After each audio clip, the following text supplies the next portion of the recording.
Você já sentiu que vive com um filho a mais e não com seu parceiro? Você passa o dia limpando, organizando, tentando manter tudo em seu lugar.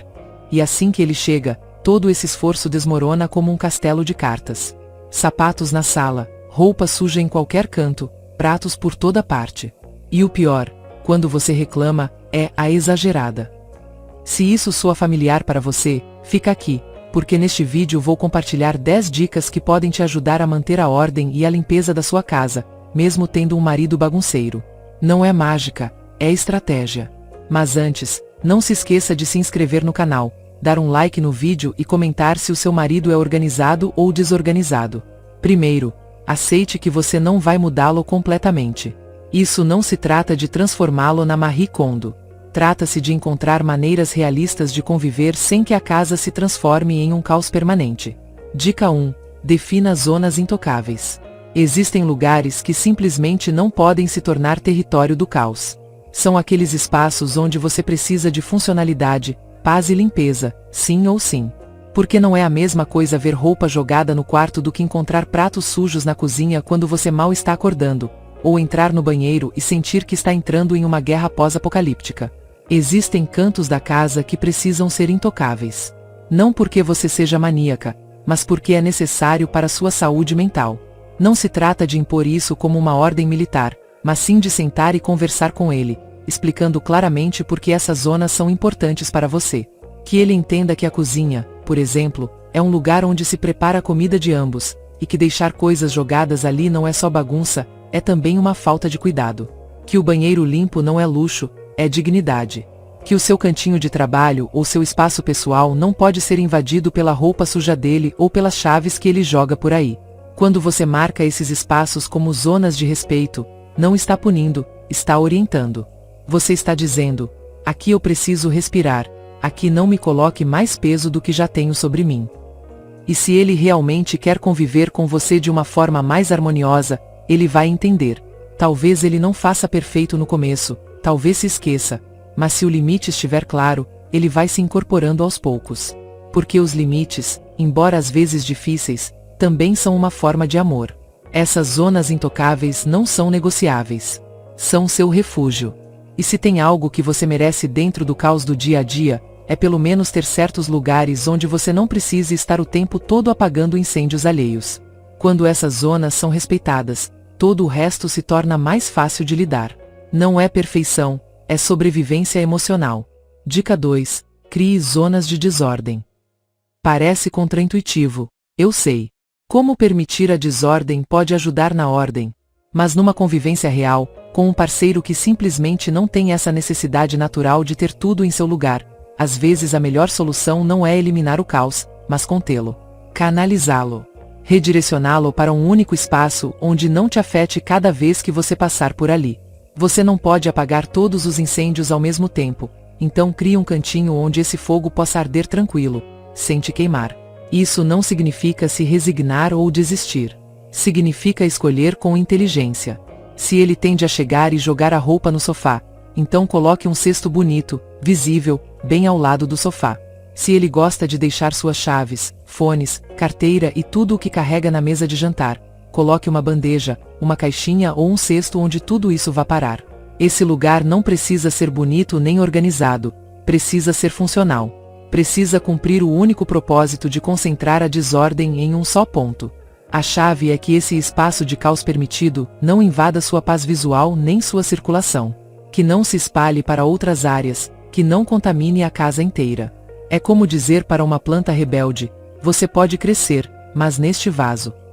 E o interessante é que, quando ele sabe que tem esse lugar para ser ele mesmo sem pressão, muitas vezes começa a usá-lo por costume, sem nem pensar.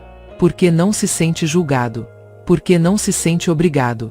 Porque tem a liberdade de ser bagunceiro, no seu pequeno cantinho de bagunça. Isso também te liberta. Tira de você o peso de estar atrás de cada objeto fora do lugar. Você não precisa correr o tempo todo para que a casa pareça arrumada.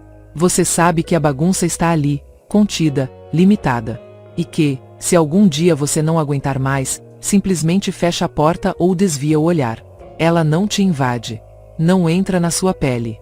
Criar uma zona de desordem não é ceder. É organizar estrategicamente o caos para que ele não se torne uma tempestade permanente. É dizer, eu sei que isso faz parte de você, mas não precisa me arrastar junto. E isso, numa convivência de longo prazo, vale ouro. Dica 3. Use cestos e caixas como aliadas. Essa é uma daquelas soluções simples, mas mágicas. Porque você não vai conseguir que ele dobre as roupas, nem que as guarde no armário logo depois de tirá-las. Mas você pode mudar o cenário para que, pelo menos, a bagunça não se espalhe como uma praga por toda a casa. Os cestos, caixas e recipientes se tornam suas aliadas silenciosas, pequenas trincheiras de paz dentro do campo de batalha. Coloque um cesto onde ele tira a roupa, não onde você quer que ele a deixe. Se ele sempre joga os jeans ao lado da cama, não lute contra isso. Coloque um cesto bem ali. Se todo dia ele chega do trabalho e esvazia os bolsos na mesa de jantar, então prepare uma caixinha bonita, uma bandeja, algo que visualmente diga: aqui você pode jogar tudo, mas não espalhe pela casa. E não se trata de infantilizá-lo. Trata-se de planejar o espaço pensando em como ele realmente se comporta, não em como você gostaria que ele se comportasse. Porque muitas vezes a bagunça não é por rebeldia. É por automatismo, por hábito, por falta de um sistema. E se você é quem tem essa sensibilidade pela ordem, então pode criar esses mini-sistemas sem se esgotar. Você preferiria que a roupa fosse direto para o cesto de roupa suja desde o começo? Claro. Mas se a opção é isso, ou pegá-la do chão todos os dias, o que você prefere? Que esteja tudo em um único cesto, pronto para lavar, mesmo que ele não tenha dobrado nem separado por cores. O uso de caixas também serve para tudo aquilo que fica espalhado. Cabos, carregadores, papéis, coisinhas que parecem se multiplicar sozinhas. Se você tiver uma caixa para cada tipo de objeto, mesmo que por dentro estejam bagunçados, você já ganhou. Porque visualmente está controlado, porque você sabe onde procurar, porque não se depara com coisas fora do lugar toda vez que anda pela sala. E tem algo ainda mais importante, isso te dá margem. Margem para descansar, para não ficar corrigindo tudo o tempo todo. Para poder olhar a casa e não sentir que cada canto grita, aqui mora alguém que não se importa com a organização. Você não precisa que tudo seja digno do Pinterest. Você precisa de funcionalidade, alívio, clareza mental. E um cesto colocado no lugar certo pode te dar isso. Pode te dar uma trégua com a rotina. Você não está desistindo da organização, está redesenhando ela. Está parando de lutar contra a realidade para começar a conviver com ela de forma mais sábia, mais gentil com ela. E acima de tudo, mais gentil com você. Dica 4. Torne isso parte da rotina. A convivência não deveria parecer um peso unilateral. Não deveria parecer que uma pessoa vive e a outra simplesmente mantém tudo em ordem para que isso seja possível. Mas quando você convive com alguém bagunceiro, essa sensação aparece. E se você não fizer nada, ela se instala. Vira rotina. Vira invisível. E você, sem perceber, acaba fazendo absolutamente tudo, o tempo todo, enquanto ele anda pela casa como se as coisas se arrumassem sozinhas. Por isso é fundamental que você o torne parte ativa da rotina da casa. Não para que ele te ajude, porque isso já parte da ideia de que a organização é só sua responsabilidade, mas para que ele entenda que manter a casa habitável é um trabalho em equipe. Não precisa colocar ele para esfregar o banheiro inteiro ou limpar os vidros com vinagre e jornal. Mas você pode pedir tarefas pequenas, claras e constantes. Não como favores. Como acordos. Por exemplo, que ele seja o responsável por levar o lixo. Sempre. Que nem precise pensar. Que toda vez que o saco estiver cheio, o reflexo automático dele seja amarrar e levar. Ou que os pratos que ele usa, ele mesmo lave. Mesmo que sejam só 2. Mesmo que você esteja lavando os seus. Porque não é a mesma coisa lavar os pratos de ambos e ver ele indo pro sofá enquanto você cuida do que ele também sujou. Ou que, se a roupa se lava sozinha porque a máquina faz isso, pelo menos ele guarde as roupas dele. Que não espere você dobrar, organizar e colocar na gaveta dele. O segredo está em pedir coisas que ele possa fazer rápido, sem que pareça um castigo, mas que construam o hábito da participação. E se ele esquecer, você lembra. Não com raiva, mas com constância. Como quem ensina algo novo. Porque em muitos casos, por mais incrível que pareça, ninguém ensinou. Ele cresceu numa casa onde alguém cuidava de tudo, e repetiu essa dinâmica na vida adulta. Mas isso não quer dizer que ele não possa mudar. Só precisa de prática, repetição, compromisso. Quando ele começa a se envolver, mesmo que seja nessas pequenas tarefas, algo mais profundo muda. Muda a carga mental. Muda a percepção de que a casa é sua responsabilidade. Ele deixa de ser um hóspede na própria casa e passa a fazer parte dela. E você, que talvez vivia com aquele nó constante na garganta, começa a sentir que não está sozinha nisso. Que, finalmente, a organização da casa não depende só de você. E não se engane, essas pequenas tarefas não são detalhes. São atos diários que, acumulados, aliviam seu corpo, sua mente e seu ânimo. Que te permitem descansar. Que te fazem sentir acompanhada. Que transformam a rotina em algo mais justo. E sim, vai haver dias em que ele não vai fazer, em que você vai ter que lembrar pela milésima vez. Mas mesmo assim, você já não está mais sozinha sustentando tudo. E isso, acredite, já é uma mudança enorme. Dica 5. Use lembretes visuais. Pode parecer absurdo, mas muitas vezes ele não é que não quer organizar. É que ele simplesmente não vê. Literalmente. O que para você é óbvio, aquela pilha de roupa fora do lugar, aquela xícara suja há dias na mesa, aquela gaveta que nunca fecha, para ele é só ruído de fundo. Ele nem registra. Passa ao lado como se não existisse, como se fosse parte natural da paisagem. E isso te frustra. Porque você pensa, como é que ele não percebe? Como consegue andar por cima do mesmo par de meias por 3 dias sem fazer nada a respeito? E aí entra a mágica dos lembretes visuais. Não se trata de deixar cartazes agressivos nem de transformar sua casa numa sala de aula, mas de encontrar formas criativas, simpáticas, que chamem a atenção dele sem que se sinta atacado. Um bilhete no espelho que diga sua toalha também precisa descansar. Uma etiqueta na tampa do cesto que diga suas meias também entram aqui. Ou um post-it engraçado na pia que diga eu não sou lava-louça, mas você pode ser. O humor desarma. E uma mensagem inesperada muitas vezes marca mais do que uma reclamação dita com raiva. Os lembretes visuais funcionam porque são pistas. Pequenos sinais que quebram o piloto automático. Ele vai abrir o armário e ver um recado que diz os copos não se guardam sozinhos, e, mesmo que não diga nada, uma luzinha vai acender. Ele vai registrar aquela ação. E na próxima vez, talvez faça sem precisar ler nada. Porque incorporou. Porque já virou um pequeno hábito. Além disso, esses lembretes têm um efeito cumulativo. Não espere que funcione com um bilhete só. Mas se você mantiver por um tempo, sem exagerar, sem encher a casa de papelzinho como se fosse campanha eleitoral, algo começa a mudar. Não porque você o obrigou, mas porque você o treinou a ver, a notar, a estar presente. E isso, em alguém bagunceiro, é um primeiro grande passo. Com o tempo, você pode até tirar esses bilhetes. Porque eles já cumpriram seu papel. Porque o cérebro dele já começa a associar cada espaço com sua função, com sua ordem. E sem perceber, você passa de ter uma casa cheia de lembretes a uma casa com novos hábitos. Vai parecer ridículo no começo? Possivelmente. Vai se sentir um pouco como mãe dele? Talvez. Mas pense assim, se uma simples etiqueta pode evitar uma briga, se um bilhete engraçado pode transformar uma reação defensiva em um sorriso, por que não usar? Não é manipulação, é inteligência emocional. É design do ambiente. É encontrar formas sutis de lembrá-lo de algo que te pesa, mas que para ele simplesmente não existe no radar. E isso não só melhora a organização, também melhora a relação. Porque você deixa de apontar com raiva para propor com criatividade. Porque você para de carregar sozinha a frustração e começa a hackear a rotina, sem gritar, sem brigar, sem sentir que está perdendo. Porque você não está pedindo ajuda, está criando um sistema no qual ambos participam, mesmo que ele não perceba de imediato. E isso, com paciência, se transforma numa mudança profunda. Dica 6. Celebre as pequenas conquistas. Esse ponto pode parecer bobo, até desnecessário. Porque alguém deveria celebrar algo tão básico quanto um adulto guardar suas roupas ou limpar a mesa que usou. Mas aqui não se trata de premiar o óbvio, e sim de construir uma dinâmica diferente. Porque quando você está com alguém bagunceiro, que por anos viveu sem dar atenção a essas coisas, qualquer gesto de mudança, por menor que seja, não é apenas valioso, é a semente de uma nova forma de convivência. Então sim, celebre.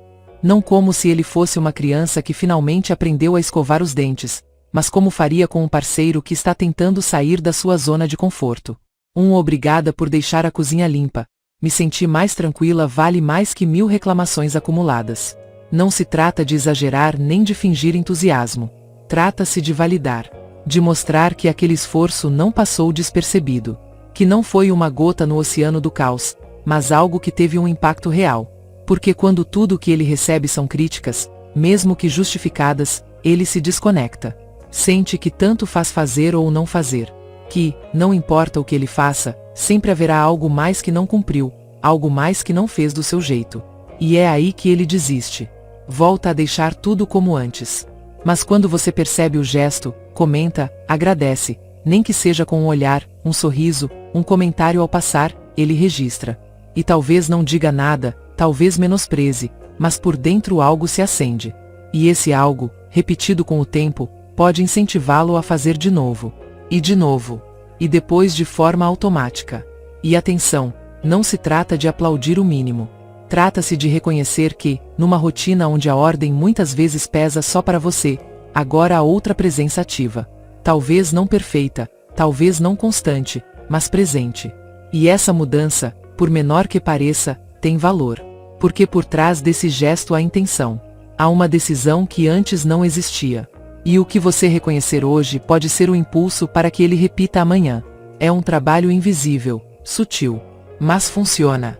Porque você também precisa ver progresso.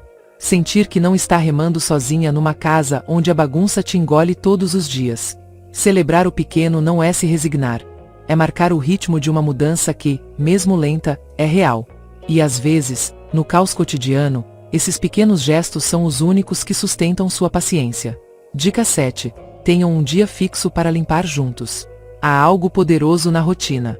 Em haver um momento específico da semana que ambos sabem que existe e que não é negociável. Não por obrigação, mas por acordo. Um espaço compartilhado onde se larga o celular, desligam-se as desculpas, e por um tempo, vocês são uma equipe. Escolher um dia para limpar juntos não é apenas por eficiência. É pelo vínculo. Porque numa relação onde você sente que está sempre atrás do caos que ele deixa, compartilhar essa carga, mesmo que só uma vez por semana, muda a dinâmica. Te dá um respiro. Te dá uma pausa da sensação de estar sozinha nisso. E não precisa ser uma faxina pesada. Meia hora já basta. No sábado antes do almoço. Ou no domingo depois do café. Escolha um momento leve, sem tensão nem pressa. Que não pareça castigo nem obrigação imposta. Que tenha mais de ritual do que de dever. Coloque música. Aquela que os dois gostam, ou uma playlist animada. Faça com que esse momento tenha ritmo, tenha leveza. Que ele veja que limpar não é uma penitência, nem algo que o desconecta de tudo mais. É parte da vida, parte de ter um lar. Que não precisa estar de mau humor para passar um pano. Que dá para conversar enquanto varrem. Rir enquanto organizam. Até fazer uma pequena competição de quem junta mais coisas fora do lugar. Qualquer coisa que tire da cabeça dele a ideia de que arrumar é chato e exaustivo. Porque a verdade é que muitos homens cresceram com essa ideia. Que limpar é tarefa dos outros. Que eles ajudam se forem pedidos. Que não é uma responsabilidade compartilhada, mas algo externo ao seu mundo. E mudar isso leva tempo. Mas muda com hábito, não com sermão. Muda com uma experiência diferente, não com mais uma cobrança. Além disso, quando você o inclui nesse pequeno ritual, começa a mover algo dentro dele. Porque ele vê que você também está ali. Que você não está delegando a limpeza. Que não está corrigindo ele de um canto. Vocês estão juntos nisso. E por menor que pareça, esse ato compartilhado vira símbolo de respeito, de equilíbrio, de estar construindo algo que vai além dos pratos lavados ou do chão varrido. E se você repetir, se sustentar isso, vira hábito. E depois, com o tempo, pode até acontecer de esse dia chegar e ser ele quem propõe. Porque já não parece estranho. Já não é um esforço alheio. Já faz parte da vida a dois. Então, não pense nisso como uma solução mágica. Pense como uma semente. Uma que, se for cuidada, pode gerar uma organização que não machuca, que não pesa, que não te esgota. Uma ordem compartilhada, com música de fundo, risadas entre panos, e a certeza de que você não está sozinha na batalha. Dica 8. Não faça tudo por ele.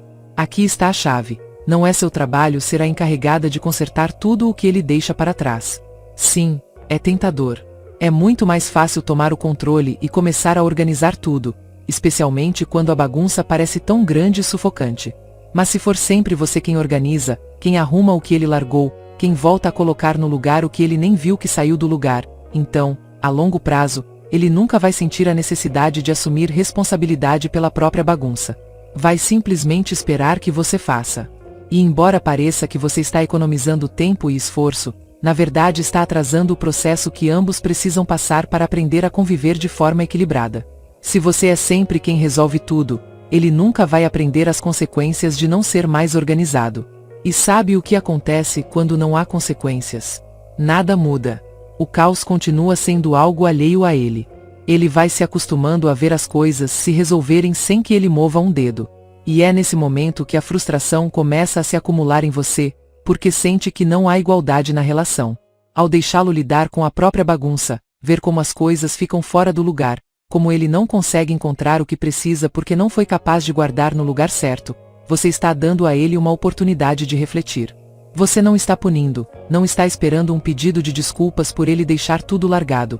Está apenas permitindo que as consequências do próprio comportamento o incentivem a mudar. E, acredite, vai chegar o momento em que ele vai perceber que não é tão fácil viver no meio da bagunça. Agora, isso não quer dizer que você precise se tornar uma espécie de vítima do caos, que tenha que viver em um estado constante de incômodo enquanto ele aproveita a sua desorganização. Não. A chave aqui é o equilíbrio. Não se trata de deixar tudo desmoronar ao redor sem nenhuma intervenção. Mas é importante que, sempre que possível, você não se torne a pessoa que conserta o que ele deixou de fazer. De vez em quando, não seja você quem levanta a toalha do banheiro ou pega a jaqueta que ele largou no sofá. Deixe essa responsabilidade para ele. Nesses momentos de desorganização, se a situação não for urgente nem estiver afetando gravemente a convivência, coloque o foco no que acontece quando ele não se responsabiliza. Ele faz isso uma vez e percebe que não quer ter que procurar suas coisas no meio do caos? Perfeito! A próxima será uma pequena lição aprendida de forma natural, sem que você precise dizer uma palavra. É provável que, no começo, ele fique frustrado ou até se sinta desconfortável com essa nova dinâmica. Pode achar injusto ou acusá-la de não ajudar. Mas o importante é entender que, no fundo, isso é um processo de aprendizado. E a responsabilidade pela ordem tem que ser compartilhada, não deve recair apenas sobre seus ombros. Cada um precisa assumir sua parte. Com o tempo, e à medida que você permitir que ele experimente as consequências da própria bagunça, ele vai começar a fazer conexões entre o comportamento dele e o ambiente ao redor. Vai aprender que as coisas têm um lugar e que sua negligência tem impacto, não apenas sobre você, mas sobre o próprio espaço e bem-estar dele. Então, mesmo que no começo seja desconfortável e difícil ver as consequências se acumulando, lembre-se de que é um passo em direção à maturidade compartilhada. Um passo rumo a um lar mais equilibrado, onde ambos são responsáveis pela harmonia e ordem, sem que um só carregue todo o peso da casa. Dica 9. Fale sem culpas, mas com clareza. Essa dica é fundamental, porque muitas vezes a bagunça vira um campo de batalha, onde gritos e acusações parecem ser a única forma de aliviar a frustração. Mas a verdade é que, quando o assunto é tratado de forma acusatória, o que você consegue é que a outra pessoa se feche, fique na defensiva, e o problema acabe ficando ainda maior. É um círculo vicioso. Você se frustra, fala de forma ruim, ele se sente atacado, e tudo o que se consegue é mais distância, mais ressentimento e mais caos. A chave aqui é falar com clareza, mas sem culpa. Porque o que acontece é que, em certo ponto, é fácil cair na tentação de acusar, de dizer coisas como você é um bagunceiro, ou você sempre deixa tudo largado. Mas essas frases não comunicam realmente o que você está sentindo. Em vez de abrir um canal de comunicação, criam uma barreira. É como se você estivesse dizendo você é o problema, quando na verdade o que está em jogo é como ambos estão lidando com o espaço que compartilham. Então, a forma como você fala tem um impacto direto em como ele vai receber a mensagem. O objetivo é que ele entenda o que você sente sem que veja isso como um ataque à pessoa dele, e sim como uma expressão honesta de como essa situação afeta seu bem-estar. Por exemplo, em vez de fazer uma crítica generalizada, você poderia dizer algo como: me frustra chegar em casa depois de um dia longo e ver tudo bagunçado. É muito difícil para mim relaxar quando preciso começar recolhendo as coisas. gostaria de encontrar uma forma de mantermos a casa mais arrumada juntos, sem que isso vire um problema para nenhum dos dois. É importante que você expresse sua frustração sem que pareça uma acusação. Usar palavras como me frustra ou me incomoda coloca o foco em como a situação te afeta, e não no que ele fez de errado. Isso muda completamente a dinâmica da conversa. Em vez de ele se sentir atacado, pode começar a pensar em como resolver o problema de forma conjunta. Porque o que você está dizendo não é você faz tudo errado, e sim eu me sinto mal com isso e quero que juntos encontremos uma solução. Depois, é essencial que proponham soluções juntos, em vez de impor o que você acha que deve ser feito. É muito mais eficaz quando você dá espaço para ele participar do processo, para que ambos cheguem a um acordo. Isso não só promove a cooperação, como também dá a ele a sensação de que faz parte da mudança, e não apenas alguém recebendo um ultimato. Vocês podem sentar e conversar sobre como se organizar melhor, decidir juntos um dia para limpar, estabelecer áreas da casa que precisam se manter organizadas, ou qualquer outra coisa que faça com que ambos se sintam confortáveis e responsáveis. Fazer isso com empatia, com compreensão e sem reprovações cria uma atmosfera muito mais propícia para encontrar soluções. E, o mais importante, esse tipo de conversa, bem conduzida, promove uma comunicação mais aberta e um respeito mútuo, algo essencial para que uma relação funcione a longo prazo. Então, em vez de cair na tentação de soltar um "você é um desastre", diga o que sente de forma honesta, mas sem agressividade. Assim, você não só constrói um ambiente de respeito, como também abre espaço para encontrar soluções eficazes. Porque, no fim, o objetivo não é culpar, e sim viver juntos de forma mais harmoniosa. E, para isso, os dois precisam estar na mesma sintonia. Dica 10. Escolha suas batalhas.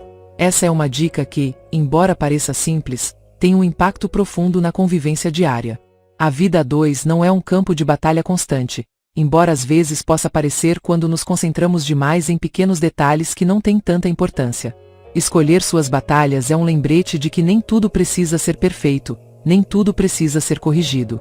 Há momentos em que, em vez de lutar pelo controle, é mais valioso respirar fundo e deixar pra lá. Primeiro, reconhecer que nem tudo pode ser controlado é libertador.